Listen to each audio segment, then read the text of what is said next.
வணக்கம். மீண்டும் உங்களை KPN மீடியாவில் சந்திப்பதில் பெரும் மகிழ்ச்சி. இன்னைக்கு ஒரு முக்கியமான விஷயம். உங்களுக்கு கடன் பிரச்சனை தீரவில்லையா? இதை செய்யுங்கள். கடன் பிரச்சனை இருந்து வெளியில வரணுமா? இதை செய்யுங்க. பணம் அதிகமா செலவாகுதா? கண்ட்ரோல் பண்ணணுமா? இதை செய்யுங்க. என்னன்னு கேட்டா, வாஸ்துப்படி ஒரு விஷயத்தை நம்ம பார்க்க போறோம். யாருக்கெல்லாம் அந்த வாஸ்து பத்தி நம்பிக்கை இருக்கோ தயவு செஞ்சு அந்த வாஸ்துவை நீங்க என்ன பண்ணுங்க, வாஸ்துவை நம்புறவங்க இந்த வீடியோவை கண்டிப்பா பாருங்க. உங்களுக்கு மனநிறைவு கட்டாயம் ஏற்படும் அப்படிங்கிறது என்னுடைய நம்பிக்கை.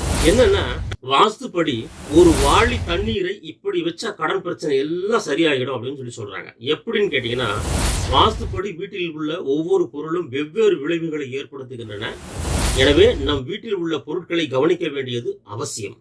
வீட்டில் உள்ள வெவ்வேறு பொருட்களை கவனிக்க வேண்டியது அவசியம். இதனால் வீட்டு சூழல் இனிமையாகவும் வாழ்க்கை சீராகவும் செல்லும். வாழ்க்கை என்றால் அதில் பிரச்சனைகள் வந்து கொண்டே இருக்கும். அதனால் பிரச்சனைகள் ஒருவர் வீட்டில் திடீரென்று அதிகரிக்கிறது என்றால் அதற்கு வீட்டில் நாம் வைத்திருக்கும் ஒரு சில பொருட்களும் முக்கிய காரணமாக இருக்கும் என வாஸ்து சாஸ்திரம் கூறுகிறது. குறிப்பாக நீங்கள் பிரச்சனையால் அதிகம் கஷ்டப்பட்டு வந்தால் வாஸ்துப்படி ஒரு சில விஷயங்களை செய்வதன் மூலம் கடன் பிரச்சனைகளில் இருந்து விடுபடுவதோடு நிதி நிலைமை மேம்படும். இப்போது அந்த மாதிரியான ஒரு சுவாரஸ்யமான விஷயங்களை பற்றி தான் நாம் பார்க்க போகிறோம். ஃபர்ஸ்ட் நம்ம குளியலறையிலிருந்து ஆரம்பிக்கலாம். குளியலறையில வாஸ்துப்படி எப்போதும் நீல நிற வாளியைத்தான் வைத்திருக்க வேண்டும். மேலும் வாளியானது மிகவும் சுத்தமாகவும் இருக்க வேண்டும். இதனால் வீட்டில் மகிழ்ச்சி எப்போதும் நிலைத்திருக்கும். சரிங்களா? நம்பர் 1. ஓகேவா? நீல நிற வாளியை வச்சிருக்கணும். அந்த வாளி எப்பவும் சுத்தமா இருக்கணும். அது மட்டும் இல்ல, அடுத்த பாயிண்ட்டுக்கு வர்றேன். நீங்க தெளிவா கேளுங்க. அடுத்த பாயிண்ட் என்னன்னா, இந்நீரில் குளிக்க கூடாது. எந்த நீரில் குளிக்க கூடாது? உங்களுக்கு கடன் இருந்தால் இரவு தூங்கும் முன் ஒரு நீல நிற வாளி முழுவதும் நீரை நிரப்பி மறுநாள் காலையில் அந்நீரால் குளியலறையை சுத்தம் செய்ய வேண்டுமே தவிர மறந்தும் அந்த நீரில் குளிக்க கூடாது. இது 2வது பாயிண்ட். சரிங்களா? 3வது பாயிண்ட், காலியான வாளியை வச்சிருக்காதீங்க. வாஸ்துப்படி குளியலறையில் இருக்கும் வாளி காலியாக இருக்கக்கூடாது. இது வீட்டில் எதிர்மறை ஆற்றலை வரவழைக்கும். முக்கியமாக வாளியில் நீரை நிரப்பி அதை மூடி வைக்காமல் திறந்து வைத்திருங்கள். இதனால் வாழ்வில் முன்னேற்றம் ஏற்படும் என்கிறார்கள். 4வது, அழுக்கு பாத்திரம்.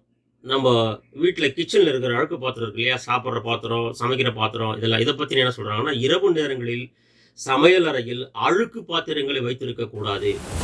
இரவு நேரத்தில் பாத்திரங்களை சுத்தம் செய்ய முடியாவிட்டால் நீரில் மட்டுமாவது கழுவி வைத்திருங்கள்.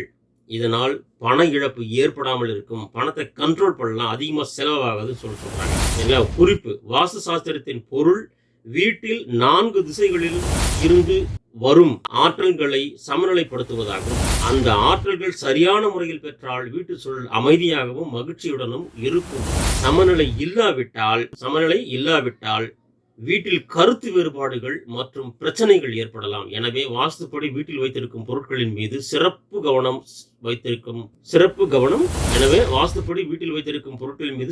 கவனம் செலுத்துங்கள் என்று கூறப்படுகிறது. இதுதான் இன்னைக்கு உண்டான ஒரு முக்கியமான டாபிக். மீண்டும் அடுத்த வீடியோவில் உங்களை மீண்டும் ஒரு சிறப்பான செய்தியோடு சந்திக்கிறேன். அதுவரை உங்களிடமிருந்து விடைபெறுவோம் உங்கள் KPN. நன்றி, வணக்கம். தம்பி, இந்த மண்ணுல நாம பிறந்ததுக்கு ஒரு அர்த்தம் இருக்கணும்னா இந்த மண்ணுக்கு நாம ஏதாச்சும் திருப்பி செய்யணும்னு ஒரு நம்பிக்கைப்பா.